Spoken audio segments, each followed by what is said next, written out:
ya melihat dua orang ini menggambar satu sama lain. Coba Bapak Ibu tebak, keterampilan apa yang mereka gunakan ketika menggambar satu sama lain? Untuk menggambar wajah, dibutuhkan keterampilan jemari atau motorik selain kemampuan visual untuk mengamati wajah teman Anda. Mungkin ketika teman tertawa, Anda juga menangkap emosi yang dirasakan oleh teman Anda. Nah, di situ dibutuhkan kemampuan mengenali emosi. Ketika Anda saling menggambar, sebenarnya ada kerjasama dengan teman Anda.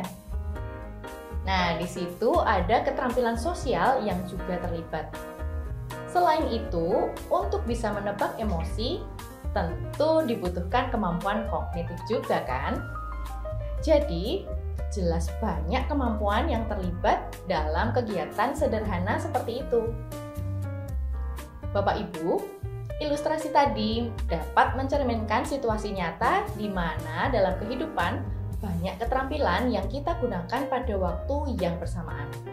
Bukan hanya sebatas apa yang seringkali kita tuntut kepada anak, yaitu calistung.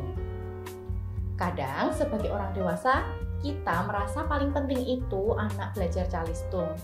Tapi nggak pernah menyadari kalau sebelum pembelajaran calistung ada keterampilan-keterampilan lain yang nggak kalah penting. Coba kita bayangkan, apakah betul kenyataannya saat kita selalu memerlukan calistung di dunia nyata? Apakah keseharian kita begitu bangun tidur, yang langsung dilakukan adalah membaca, menulis, dan berhitung? Apakah ada kemampuan lain yang mungkin lebih penting dikuasai lebih dulu oleh peserta didik kita selain membaca, menulis, dan berhitung sebagai fondasi dalam menyelesaikan masalah sehari-hari? 1. Mengenal nilai agama dan budi pekerti.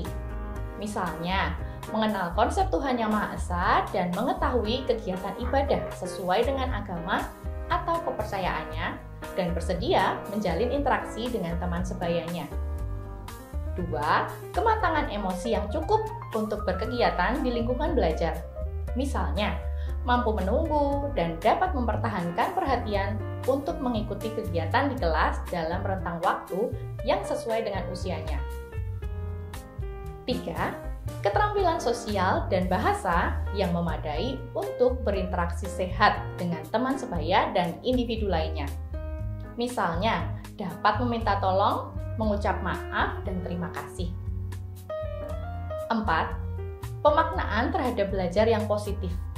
Misalnya, senang datang ke sekolah, mau mencoba kembali jika melakukan kesalahan, dan menunjukkan keingintahuan dengan mengajukan pertanyaan. 5. Pengembangan keterampilan motorik dan perawatan diri yang memadai untuk dapat berpartisipasi di lingkungan sekolah secara mandiri. Misalnya, mampu mengelola barang-barang milik pribadi yang dibawa ke sekolah dan mampu secara bertahap menjaga kebersihan diri sendiri. 6. Kematangan kognitif yang cukup untuk melakukan kegiatan belajar seperti dasar literasi, numerasi, serta pemahaman dasar mengenai cara dunia bekerja. Misalnya, mampu menyimak dan menyampaikan gagasan sederhana, menyadari keterhubungan antara simbol, angka atau huruf dengan kata dan bilangan, mampu membilang jumlah benda atau objek, dan menggunakan angka sebagai simbol jumlah objek atau benda, dan memahami kosakata konsep waktu. Kemampuan fondasi ini harus dipenuhi supaya masa transisi ke SD awal bisa lancar. Bahkan, banyak penelitian yang menyampaikan bahwa pemenuhan kemampuan fondasi di usia dini hingga masa sekolah awal bisa menyebabkan masalah yang lebih besar lagi di masa-masa selanjutnya loh. Tapi tenang saja Bapak Ibu, kemampuan fondasi ini dapat dibangun melalui struktur kurikulum PAUD dan dapat terus dibangun di SD dengan menggunakan struktur kurikulum SD dengan merancang kegiatan pembelajaran yang tidak sekedar menghafal dan utamanya dengan tidak menggunakan teknik assessment tes tertulis dan tes lisan yang berpotensi menimbulkan stres.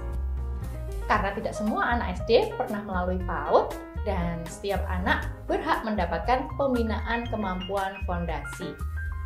Kemampuan ini perlu dibangun terlebih dahulu sebelum anak diperkenalkan pada konsep atau keterampilan yang lebih kompleks.